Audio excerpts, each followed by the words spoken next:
It's August 23rd, 1992. 21-year-old Tammy Zywicki is driving west on Interstate 80, heading back to Grinnell College in Iowa after spending time at home in New Jersey.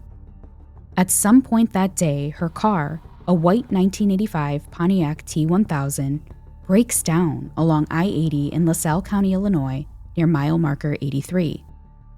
This is a major interstate.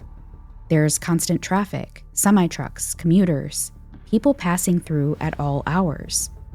And then, somewhere along that stretch of highway, Tammy disappears. On one of the busiest roads in the Midwest, in broad daylight, with cars passing her every few seconds. And somehow, no one sees what happens next. Hey everyone, and welcome back to Case Uncovered, where we uncover some of the most compelling and lesser-known true crime cases. I'm your host, Jen Rivera, and today we're talking about the case of Tammy Zywicki. This is a case that's close to home for me, and it's one that really stays with you, not just because of what happened, but because of how it happened. There are so many moments in this case that feel like they should have led to answers, and somehow they didn't. It's the kind of case that makes you question how someone can seemingly vanish in a place where people were around, where help felt close, and still, something went terribly wrong. And it's also a case that, even after all these years, still leaves behind more questions than answers. This is the murder of Tammy Zywicki.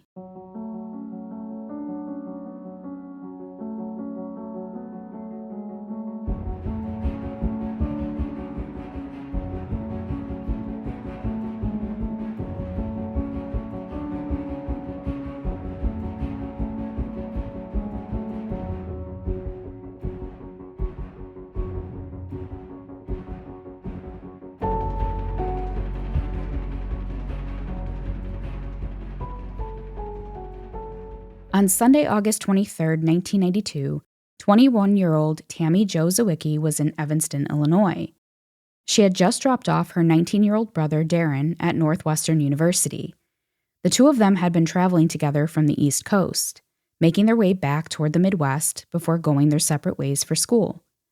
Tammy was heading back to Grinnell College where she was a student, and like so many college students at the end of summer, she was simply making the drive back to campus, getting ready to settle back into routine. But this wasn't a completely smooth trip. During their drive, Tammy's car had already been having issues. It wasn't something sudden. It was ongoing. The kind of problem where you can keep going, but you have to pay attention. They had been stopping periodically to add oil or water, trying to manage it along the way. And before they parted ways, Darren gave Tammy a piece of advice. He told her to keep a close eye on the car, and if anything seemed off, to pull over at a rest stop, especially with the heat that day.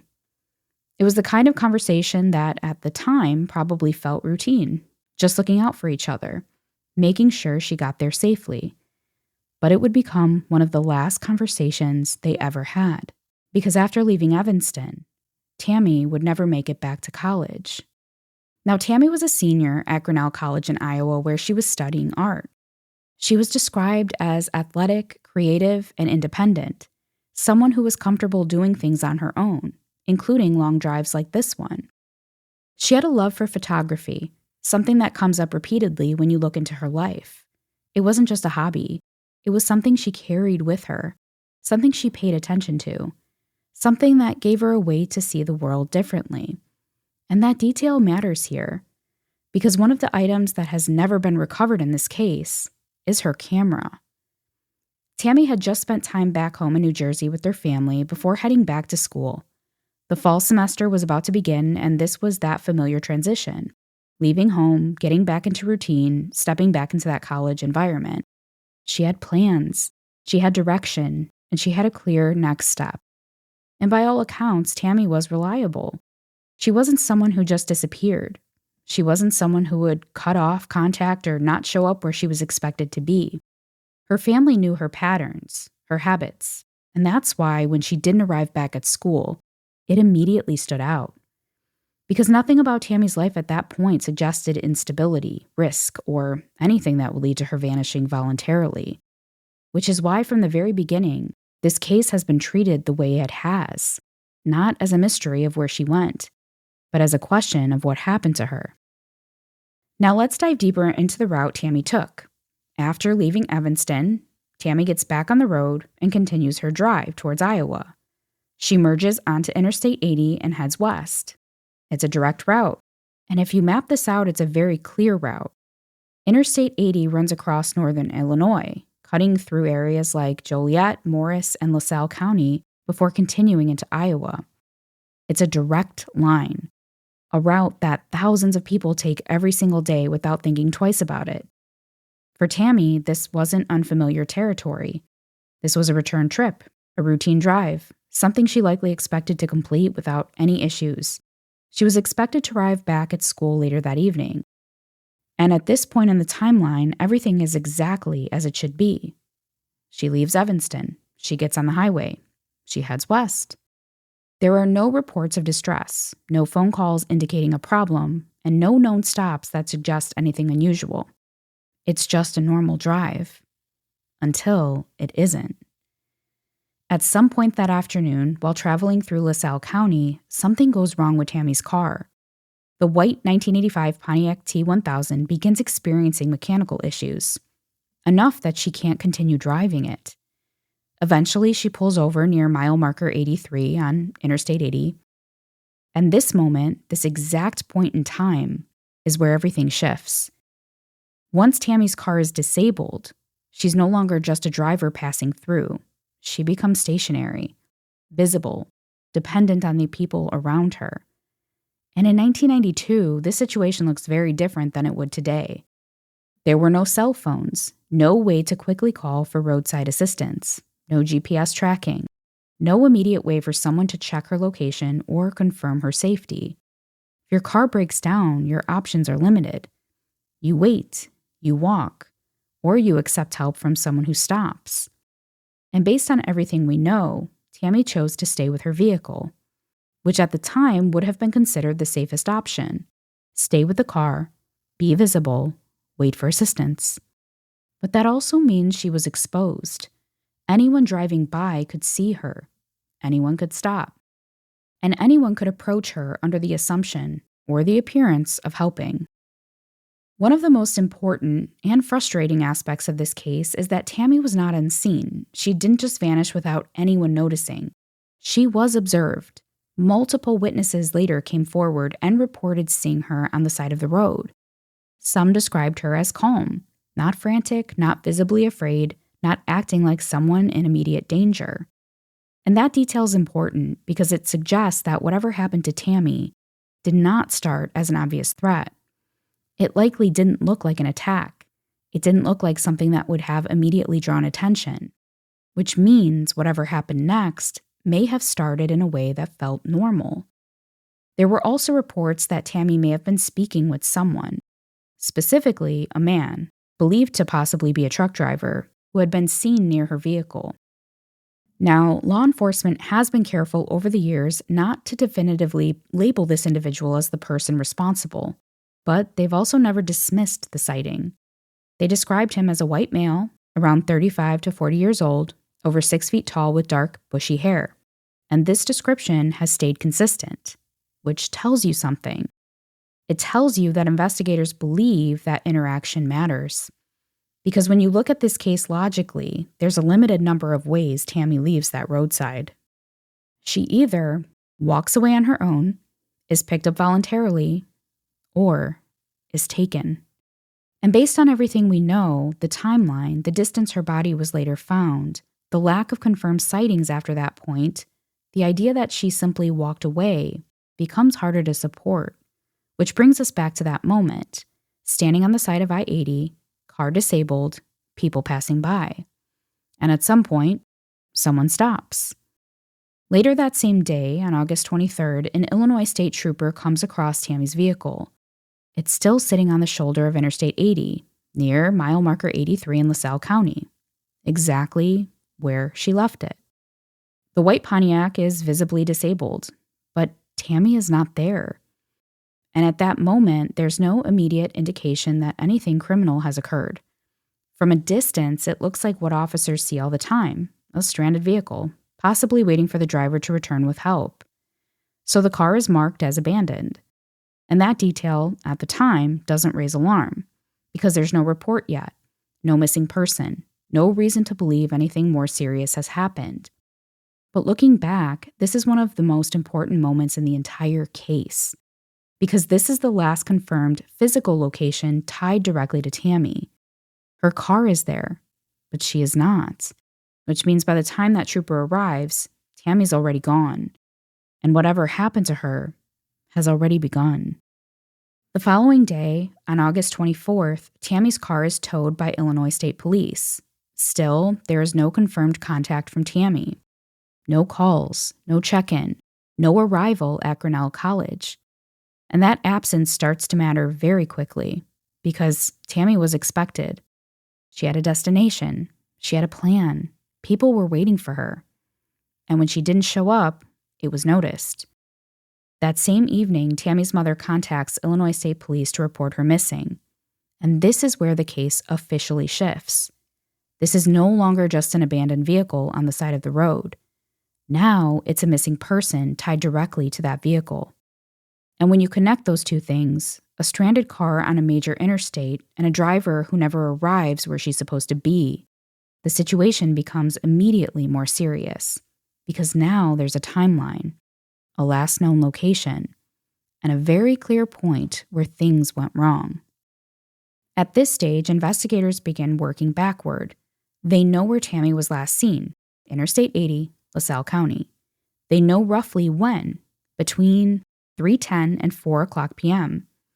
They know her car was still there later that day, and they know she never made it to Iowa. So the window becomes narrow. Whatever happened to Tammy happened within a matter of hours. And that's both helpful and frustrating. Helpful because it limits the time frame. Frustrating because even within that window, there are still gaps. Because this isn't a closed environment. This is a highway. People are constantly moving in and out of that space, which means potential witnesses don't stay. They pass through. They see something for a moment, and then they're gone. And unless they realize later that what they saw mattered, those moments are lost. Now, when investigators look at the circumstances, there are a few key things they focus on. Tammy stays with her car. She is seen by multiple people. She appears calm. And at some point, she's gone. That suggests that whatever happened did not begin as an obvious act of violence. It likely began as an interaction, a conversation, an offer of help. Because if something had escalated immediately, if there had been a struggle visible from the road, it's more likely someone would have noticed. But that's not what we see here. What we see is someone who may have believed they were being helped. Someone who may have gotten into a vehicle willingly, at least at first. And that's what makes roadside cases like this so dangerous. Because the decision happens fast. You're stranded, someone stops, they offer assistance. And in that moment, you're making a judgment call. One that, in Tammy's case, may have cost her everything. On September 1st, 1992, 9 days after Tammy disappeared, her body is discovered along Interstate 44 in rural Lawrence County, Missouri. This area is quiet, rural, not heavily populated, a place where something like this could go unnoticed for a period of time. And when she's found, it becomes immediately clear that this is not just a missing persons case. Tammy had been murdered. She had been stabbed. Her body had been wrapped in materials and left along the roadside.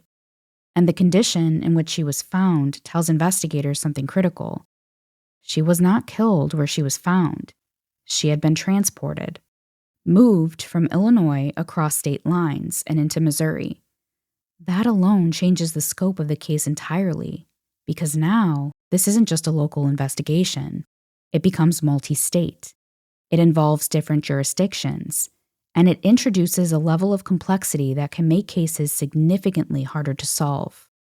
When you look at the distance between where Tammy's car was found and where her body was discovered, it's nearly 500 miles. That's not accidental. That's not random. That's deliberate movement. And that tells investigators a few important things. First, whoever was responsible had control over Tammy for a period of time. This wasn't a quick, impulsive act. This involved time, movement, and decision-making. Second, they were comfortable traveling, which is why the truck driver theory has remained so central to this case, because someone who regularly drives long distances, someone who moves between states, someone who wouldn't stand out traveling from Illinois to Missouri fits that pattern. And third, they believed they could get away with it, because transporting a victim across that distance requires a level of confidence, a belief that no one is watching, no one is tracking, and no one is connecting the dots in real time. And in 1992, that belief wasn't unfounded. As investigators begin documenting the case, they notice something else. Several of Tammy's personal belongings are missing. Her camera, her wristwatch, other personal items that have never been recovered. And that detail may seem small, but it's not. Because in cases like this, missing items can mean a few things. They can be taken to prevent identification, they can be discarded, or they can be kept. And when items are kept, it introduces a different kind of behavior. It suggests the possibility that the person responsible didn't just commit the crime, but took something from it, something personal, something that may have stayed with them long after. And if that's the case, those items could still exist, somewhere. Before we continue, I want to take a quick moment to talk about something that's really important, especially in cases like this. Because when you hear a story like Tammy's, a young woman stranded on the side of the road, relying on other people around her, it makes you think about how quickly a normal situation can turn into something else. And that's exactly why I personally use Safely. Safely creates personal safety tools like pepper spray, personal alarms, and other compact safety devices that are designed to be easy to carry and quick to use if you ever find yourself in a situation where you need to protect yourself.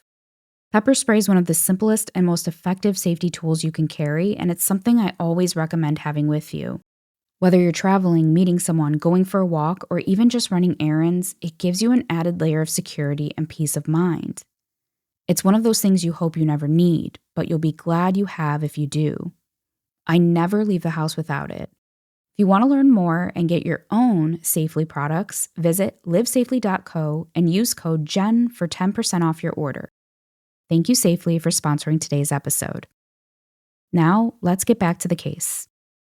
Before we go any further, let's take a step back and look at what we actually know.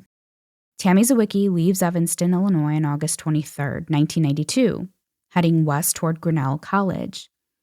At some point that afternoon, her car breaks down along Interstate 80 in LaSalle County near mile marker 83.